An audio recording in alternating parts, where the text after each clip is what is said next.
Welcome. This is what episode is it? 63 of the Debrief. This is round 17, Azerbaijan weekend review. So, enough of me talking and rambling. I'm going to bring in my coach, who's my partner in crime, Toto. Abba.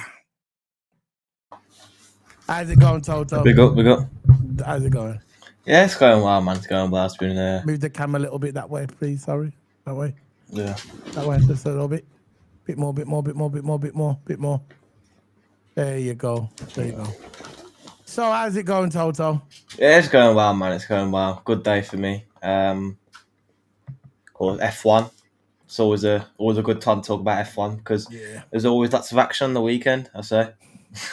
No, I but yeah, swear. it's been interesting. You know what's really hilarious, Toto? Because this is for everybody. Sorry for you guys listening on the podcast. This one goes out on iTunes and Spotify and Stitcher.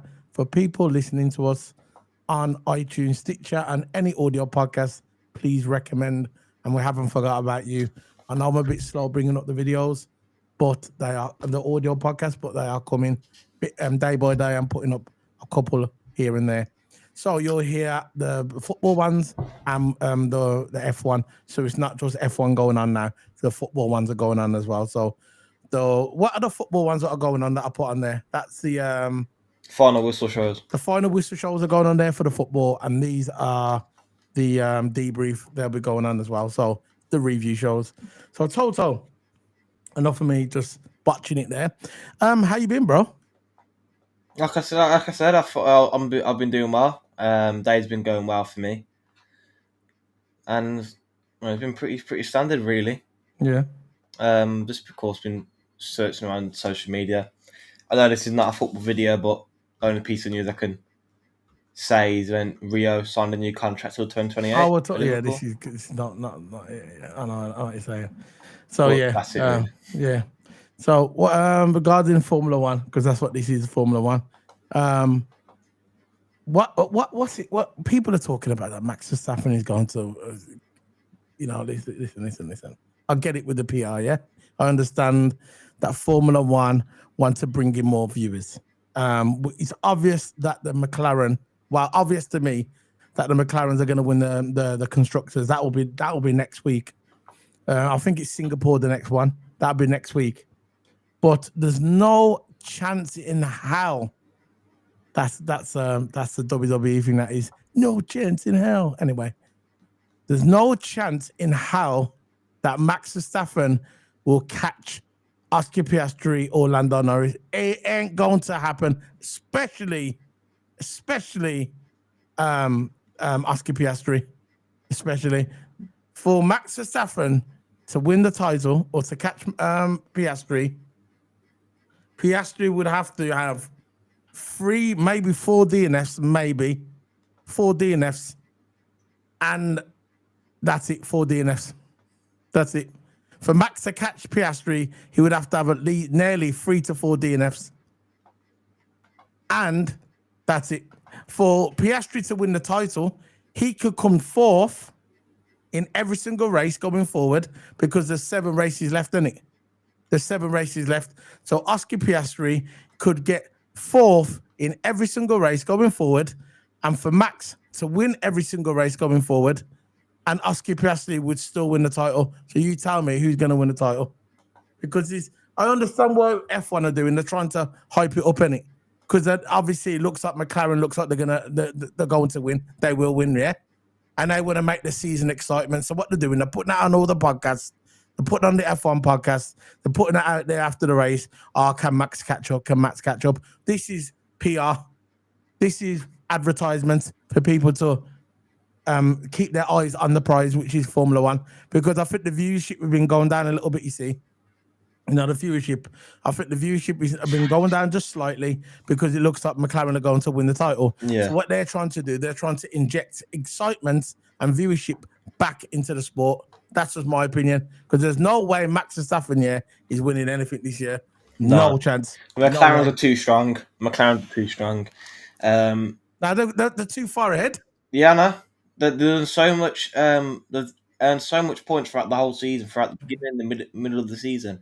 Now it's come to the back end of the season. Yeah. A few races to go. There's no way Max is going to catch anyone. No way. He's way too slow compared to the McLarens. I wouldn't say way too slow. Red Bull's a competitive car. No, I think Red Bull they've unlocked something in the car. By the way, sorry for interrupting. They've unlocked something in the car. They put some part in the car a couple of days ago. They put a part in the car a few days ago. Well, not a few days ago, but a couple of weeks ago before Imola, and it works because now they're fast on the straights. That wasn't like that before the summer break. You get me? As soon as they've come back from the summer break, they've put something in the car and it's worked, and it looks like it's working. Looks like they're very fast on the straights, but will it be fast in the corners? You saw that in Baku. This race, Verstappen had a dominant performance. Yeah. Got the pole. Of course, regarding the race, he had a comfortable lead. Yeah. And that Red Bull car is very, very competitive. But that doesn't mean he's going to go and win this championship because there's going to be so much competition. Piastri could just finish second, third throughout the whole season. Now he could finish fourth, by the way. Exactly. third, fourth, right? And he would still win the title. For Max to actually win, of course, this is an absolute delusional take, but for Max to actually win, you need Piastri to get a DNF or Lando to get a DNF. More than one. Exactly. More maybe 2 or 3 DNFs. But that's it. Max at this point is very, very low chance. He's mathematically correct that he can still win. But let's face it, 3 DNFs, 2 DNFs ain't gonna happen. Piastri. Yeah. Piastri's consistently been finishing inside the points. This is his first DNF for the whole season. But Piastri's been Mr. Consistent every single race. He's been getting podiums nearly every single race. I don't even think he dropped out the top 3. I think maybe once or twice this season, but majority of the times he's been winning or getting second. You know what? Let's just bring up the drivers. Let's bring up the drivers. So this is for the audio podcasters. We'll tell you what the points are. Let's go through the points here. So, okay, let's go through the points. So we're here. Zoom it up. We're on the official F1 website. Let's just blow this up a bit and we can have a look and just keep it real. I think we'll have to go on this side, actually, to be fair. Go on this side because we won't see the points. So let's bring this up. Oscar Piastri, right? Oh my God. Oscar Piastri. Can you hear me, Toto? Yeah, I can hear. So what have I gone there? Where have I gone? There you go. So Oscar Piastri, he's on 324 points. Okay. And Max Verstappen is on 255 points. So you can see the points there, the difference between there. Now, there's a conversation for Red Bull. There's a conversation for Max Verstappen to maybe catch Lando Norris, maybe. But I don't think he's going to catch Lando Norris. I think he's how many points behind it there you can see there. I don't think he's even going to catch Lando Norris. He's 54 points behind Lando Norris. See? 54 points. And that's correct. My maths is correct. 54 points behind Lando Norris. Yeah, right about that. So 54 points is basically 2 DNFs. Am I correct?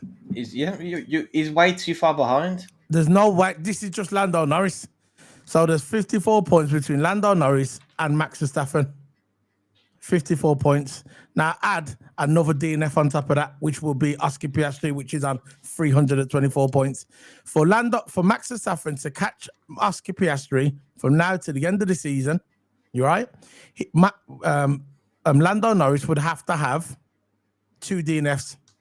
That's to draw basically. Or don't finish in the top 10. Exactly. Don't finish in the top 10 for basically the next couple of races, or Lando Norris will have to have 2 DNFs. Yeah. 2 DNFs for Max to draw closer to basically be on par with Lando. But for Piastri would have to have 3 DNFs. 3. There's no way he's going to catch any of them. And I understand where the media is coming from. I understand the F1, what they're doing. It's their job, isn't it? They need to push the rest of the season. There's only 7 races to go. They want to let people know there's still a chance for Max Verstappen. We get it. I get it. But let's be realistic. It ain't going to happen. That's just my opinion, Toto. Yeah, my opinion, I don't think it's going to happen either. I don't think he's even going to get Lando. Too far, but yeah, too far behind. Too far. They've done too much damage in it. Yeah, it's the beginning and the middle of the season. McLaren's picked up really, really crucial points. The constructors was over in 6-7 races, in my opinion. Yeah. You know, they had such a big lead. No one can catch them. They're very, very dominant this season, McLaren was. I think people hyping up the Max Verstappen train. Look, we all know what they're hyping up the Max Verstappen train to convince themselves to stay more interested in the sport, right? Even though I think if you're a real fan anyway, you should stick with it in the high and lows, right? But you know what people are like? Some people are, McLaren's going to win. We'll turn off and watch something else. You know, real fans will stick, but with the fans that are more like Max fans or just Formula 1 fans in general, casual fans, they want to see action. They want to see controversy in the sport to keep them interested, right? But there's no controversy. There's no battle. It's just McLaren. No one's talking about. McLaren. They want eyes on the sport, innit? Yeah, exactly. Revenue. So let's go through this very quickly then, briefly. Qualifying Antonelli on a good lap, but going wide. There was a lot of people going wide. Nico Hülkenberg brought out the red flag as well in qualifying. There was a lot of red flags in qualifying, especially by the rookies. I'm kind of surprised about Nico Hülkenberg. At this point, Nico Hülkenberg is not a rookie. The guy's a granddad in Formula 1. He's been there a couple of 2 decades nearly now, more or less. And he shouldn't be getting red cards. Not really. So basically, end of Q1, Albon was out of the session. Kind of disappointed with Albon. What do you think? What's your thoughts on this? The Williams car? It seems like it's going backwards to me, you know, Toto. I had high hopes for that team, you know, at the beginning of the season, but now beginning of the season they were good. Yeah, it's like this with Williams mostly every season. Yeah, Williams are usually good at the beginning of the season, but as soon as the upgrades start getting put on cars, they can't really adapt. You know, they can't really adapt for the long term of the season. I think the reliability is fine, but Williams is a legendary team. I really want to see Williams back at the top again. Hopefully the new regulations allow them to be quicker, but with this current season, good at the beginning of the season, it's a similar trend, and then when it comes to the middle of the season, they start to drop. I don't know what it is, they just simply can't adapt to the long term. Their car just can't adapt. Fair enough. That's what I'm just a bit disappointed. In thingy, I'm gonna put this. You know where you are on the channel, yeah. You've got your. I'm gonna put this in your WhatsApp, so I'm gonna give you this on the WhatsApp. This is few of the stuff I've done anyway. If you wanna do some of that, that's what I documented on my notes. So let's move on to the next one. Q2 BMN exit turn 2 out of the race again. Like I told you. A lot of rookies going out. Again, BMN as well. BMN was another race, another driver I had high hopes for. BMN. And it seems like he's not getting his stuff together at the moment. I don't know. But would you say this season, Toto, this is probably the worst season of the rookies ever to come in Formula 1? I'd say that. I think compared to Russell, Lando, and Albon. And Lewis back in the day as well. Yeah. Max Verstappen. This is the lowest quality of rookies, would you say? Yeah, I agree with you. I think Hadjar's a good driver. Oh, yeah. Oh, that's my G. I think Hadjar's a good driver. That is my G. But I think compared to rookie, rookie Lewis, rookie Max, rookie Albon, rookie Lando, rookie Russell, you know, if you take them drivers compared to these drivers, them lot were much better. Yeah. Much, much better. Lando's gone on to be a championship contender. Oh, Russell's gone on to be a regular podium Russell's contender. Cold. Russell could potentially be a championship contender. You got Max, who's won his titles. Lewis is an 8-time world champion, in my opinion. Of course. If you compare them rookies, and Verstappen's achieved a lot. I don't like Max, but you can't. You know, that is what he's achieved. Yeah. You know, Max has achieved a lot. Yeah. Lewis has achieved a lot in the sport. Piastri, again, another rookie. Vettel back in the day was a sick rookie. Vettel, well. 4-time champion. You know, the rookie, the quality of rookies has been getting lower and lower every year. Yeah, because you know what? Why do you think, Toto? Why do you think it is?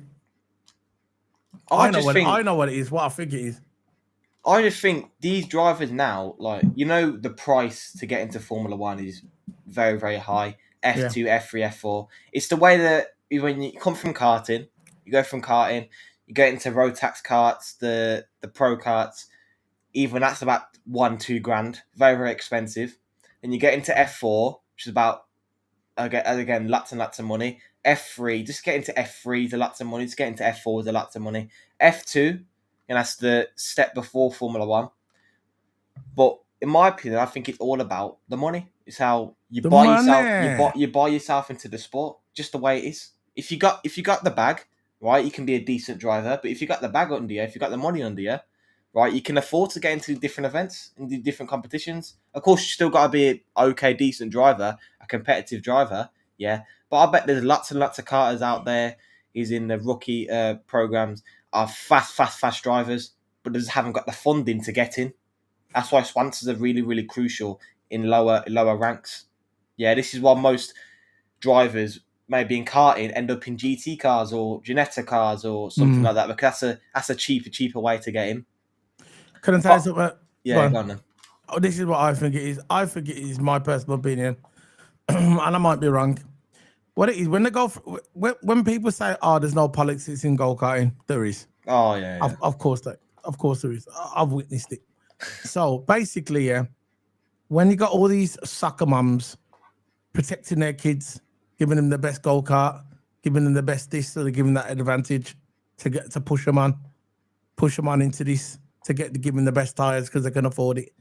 But the fact is, when it boils down to it, when it goes to the proper racing, where you have to pay to get in, and you're all on equal cars, then you're gonna realize how good your son is.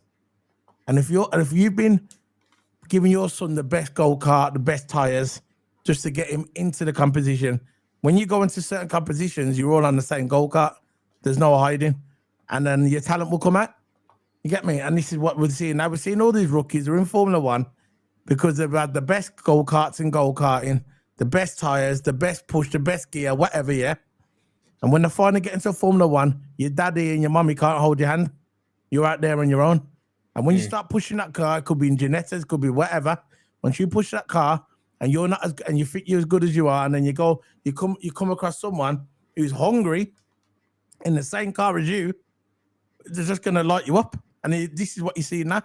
This is what you see now. All these rookies, where they thought they was good, when they come into Formula One, they're not that good, are they? Because they've been protected all through their career. Now they're in the big time. You got to sail on your own. It's sink or swim, and a lot of these rookies now are sinking. They're not as good as they thought they was. That's what I think it is anyway. True. So let's get the session. Yeah. End of the Q2, Oscar struggling a bit towards the end of the season, so McLaren's not really doing good at this session, just like there was at the week before in Imola. For some reason, the car is just not adapting to these big straights. Charles does a good lap coming in on P5. Now Charles done a good lap as well. Q2, Lewis and Stroll go again in the elimination zone. Lewis Hamilton out at the end of qualifying. It's quite a Q1 he went out, haven't it? He had to go again. Elimination had to go again. But he ran out of time. That was the end of Q1, isn't it? Yeah. So I think it was Q1 he went out, and no, it was Q2 actually. Sorry. So Q2, Lewis Hamilton went out. I'm not sure. This is what I don't understand. He had enough time to go again, but for some reason he was just late. I think he slowed down lap after he completed his lap, and it wasn't good enough, and he went again. I think his slow down lap was too slow. He should have done a quicker outlap. He should have done a quicker outlap, and I think the instructions from his team was horrendous. So Lewis went out, and it's just a shame the way it's going. Hopefully Ferrari next year will be good. Q3, Charles is out as well, hit the barrier, so it was a double out for Ferrari.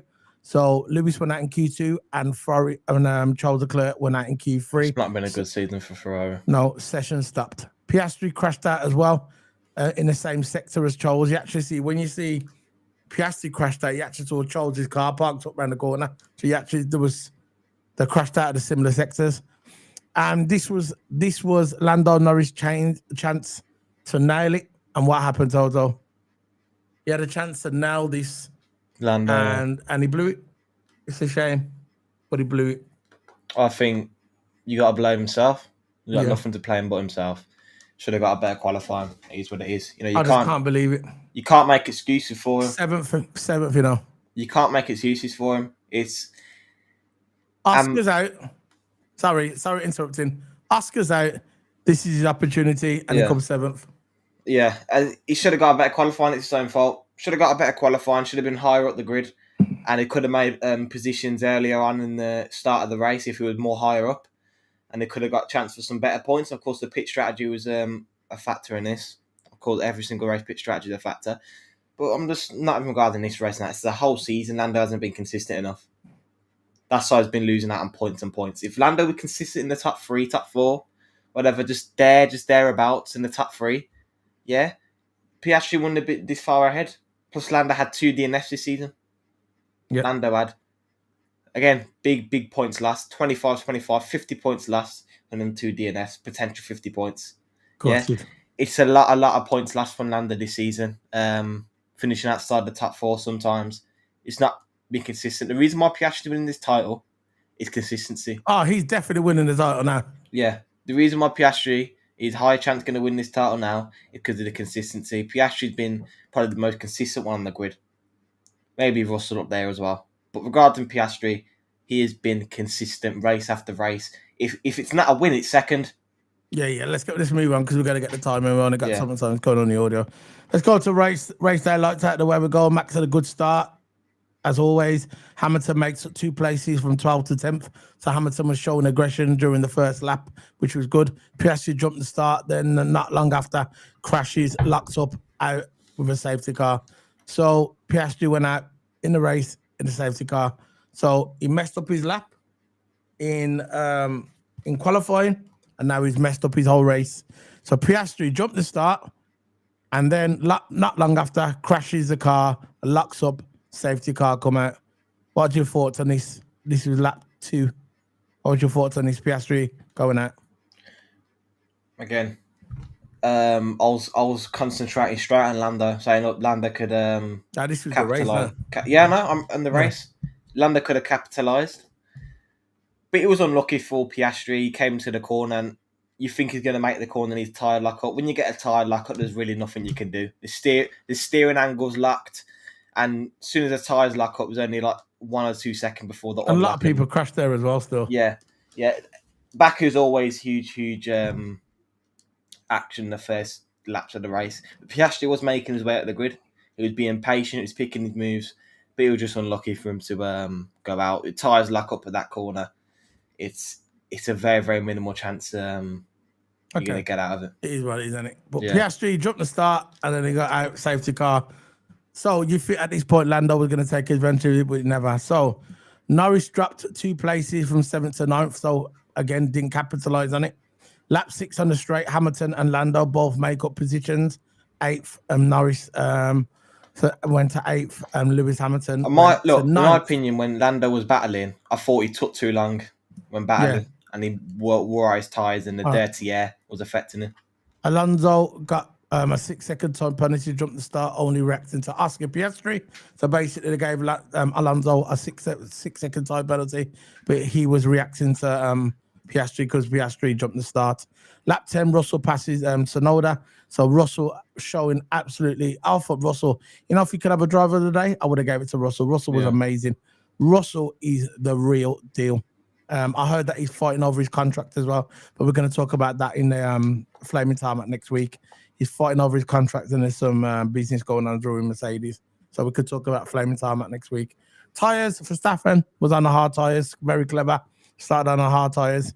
He had nothing to lose. Obviously, for me, I think the hard tyres was the best compound. For me, you can do the long. First stint. It was. I think it was Max Sainz.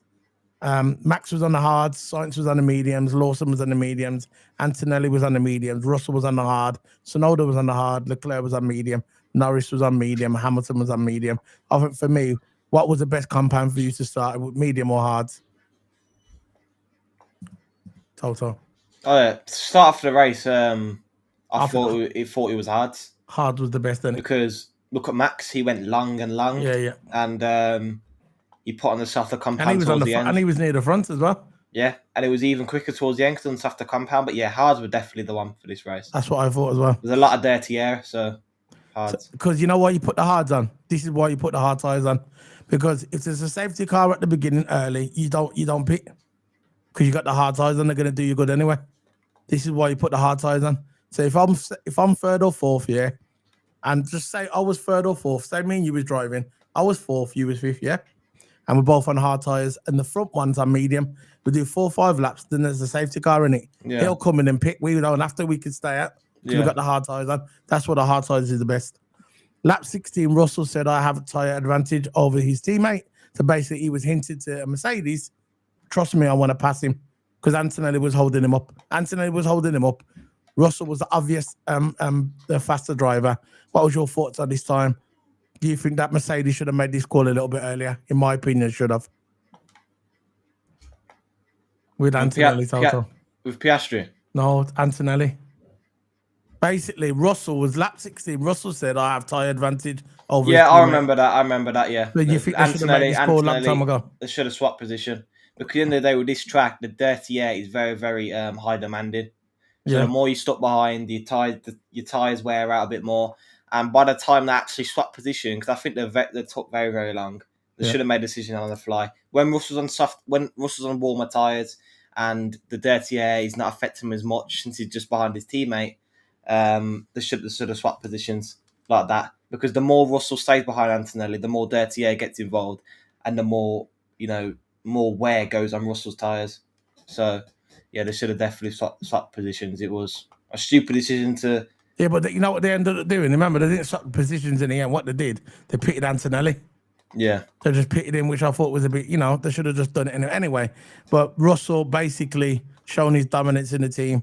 Even though I think Antonelli out-qualified in the last couple of races. But Russell's not having Russell's a much better racer. Of course he is. Yeah. At this point of his career. Lewis 1.2 clocked up. It says Lewis Hamilton 1.25 seconds lock up. Harry went too far about hitting the wall. Basically nearly hit the wall, Lewis Hamilton. He nearly hit the wall, but he never. Just grazing that wall like he did in qualifying. Lap 18, Albon making contact with Colapinto in turn 4. He made contact with the wall. Albon might get a penalty. So at this point, Albon might have a penalty because he made contact with Colapinto. Again, Williams struggling. What do you think of this? Again, Williams struggling with the car. Yeah, Williams is struggling with the car. I think all race they haven't really been putting in, weren't really making ground up in the race. And I think majority of the season, when it comes to Mercedes, the Williams ain't really been doing that well. Especially the dirty air affecting them as well. But yeah, Williams throughout the whole race weren't really doing that well, no. No. So let's move on to the next one. The pitted Antonelli pitted 2.7 seconds. He pitted just before Russell passed him, so they pitted him first without Russell passing him. Russell had the hard tires and tried to jump Lawson when he pits. He was in front of him. So basically, what Russell was trying to do, he was trying to dart round pitting and try and get in front of Lawson. Because remember, Lawson was in front of him. Leclerc pitted at lap 20, put the hard tires on. Lap 21, Lawson comes out in 10th, but the 11th did not pass him. So basically, it didn't work out for Russell. So Russell was still stuck behind him. Lando pitted at lap 37. I think this really cost him. Lap 37, delay in the pits, lost position to Lewis and Lawson. The front right jack, the delay was 8 seconds total. So what was your thought? Remember when Lando came into the pits? Lando came into the pits at lap 37. There was a delay with his pits. And the right front jack, delay of 8 seconds. I don't know what it is. Lando's pit crew hasn't really been that well in the last couple of races. They've been terrible, aren't they? Delay after delay, even 5 seconds of a slow stop, about 8 seconds. You know, all that track position that he's made up, all gone within 8 seconds in the pit stop. Terrible. And the overcut is very, very powerful here. Oh, yes. Not the undercut, the overcut's very, very powerful. Yeah. So the more time you spend in the pits, more, of course, very obvious to say, but it's more chance of you losing track position, basically. Yeah. So, yeah, Lando's pit crew hasn't really been great, and Lando needed his pit crew this race to make a mandatory stop, and he never turned up for them. So, yeah, it's unfortunate. It is unfortunate. It's just like, when you're in the championship league, you can't make no mistakes, man. And it's been like that lately. I mean, not it's lately. It's been like this, Toto. It's been like that lately with their pit crew, innit? Yeah. They're not getting their stuff together. I don't know what the problem is. They're not getting it together. So basically, Lando, that was the end of his race, basically. Russell pits lap 40, 2.2 seconds, puts a medium tyre. So, but towards the end, at the end of the day, the winner was Max Verstappen. So Max Verstappen was first. Let's put up the results on the screen for everybody to see who's watching on audio. I'm going to put the results on the screen. It was Max Verstappen. So we've got the results here. 1 second, guys. Well, it has to be so awkward on this thingy. The race results. There we go. Race results. So there you go. Max Verstappen, George Russell. Let's get it up on the screen. So George Russell did get a podium in the end, so that's cool for him. So when I think just trying to say something I don't like, he's not quiet. Yeah, but I think regarding the race, caught very, very good action in the beginning of the race, but I think when it started to get to the more end part of the race, there weren't really any action. It wasn't the best race. It wasn't the best race of the season, of course, but wasn't really a good race in my opinion. Of course, the pit stops were interesting as always because the overcut was powerful. But yeah, it's just very unfortunate for Lando not to be capitalising on the Piastri DNF. It's very, very unfortunate. Yeah, deluded Steve. We're going to talk about that in a minute. We're doing a review in a minute. We'll talk about that, deluded Steve. Okay, big up to you. Thanks for joining us. We're doing a football video after this. We're going to talk about that, about Rio and all that. So yeah, so this is for the audio really, because obviously the people watching on YouTube can see on the screen, but this is for the audio. The final results: Max Verstappen 1, Russell 2, Sainz 3, Antonelli 4, 5 Lawson, 6 Tsunoda, 7th Norris, 8th Hamilton, 9th Leclerc, 10th Hadjar, 11th Bortello, 12th BMN, 13th Albon, 14th Ocon, 15th Alonso, 16th Hockenberg, 17th Stroll, 18th Gasly, 19th Colapinto, and the DNF was Piastri. They were the DNFs. And let's do the Drivers' Championship. We've got Piastri on 324, Norris on 299, Max Verstappen on 255, Russell on 212, Leclerc on 165, Hamilton on 121, Antonelli on 78, Albon on 70, Hadjar on 39, Hockenberg on 37, Stroll on 32, Sainz on 31, Lawson on 30, Alonso on 30, Ocon on 28, Gasly on 20. Don't know how he got another contract. Tsunoda on 20, Bortello on 18, BMN on 16, and Colapinto and Doohan yet to score any. And let's do the teams. Constructors, McLaren's basically won the title for the driver's title. That will be probably next week. That he should have been Baku, but DNF. McLaren 623. I've never seen a lead that big. McLaren 623. Mercedes 219 second. Look at the gap. Phenomenal. Ferrari in third. So Ferrari could probably catch Mercedes 296. Red Bull Racing 272. Fifth place in Williams. Now Red Bull's in fourth. Williams in fifth with 101. Sixth Racing Bull 72. Aston Martin 62. Sauber 55. Hart 44. Alpine 20. So that's the end of the debrief total. That's in the bag round 17 Azerbaijan. Debrief in the bag episode 63. So anything you want to say before we head off? No, I'm going to say hopefully there's a turnaround in the championship. I really want to see Lando win, but it's very, very less likely. He's buried himself. Yeah, it's his own fault. He had his chance and he blew it. It's his own fault, man. And again, who knows? He had his chance, though. Is McLaren exactly didn't take it? McLaren might not be good this next season. Lando's got to hope and pray that McLaren's good next season. I doubt it's going to be like that, is it? It's always the one that's not. He's like third or fourth. They're the ones that come up. I just think I heard coming out of the Mercedes factory, the Dynamo, you know, with the engine on at the moment. They said that they're having good hopes for the Mercedes engine. Good news is coming out the Mercedes, and good news is coming out the Ferrari factory, you know, for the engine. Because you remember next season, it's all about engine power. Engine power. Nothing to do with ground effects anymore. That's gone. So it's going to go back to the way it used to be. You remember when Ferrari was dominating and Mercedes? It's going back to that again. Red Bull going to be nowhere. Nowhere. So that's it then, Toto. We're heading off. Thanks, everybody, to tuning us. You got anything to say, Toto, before we go?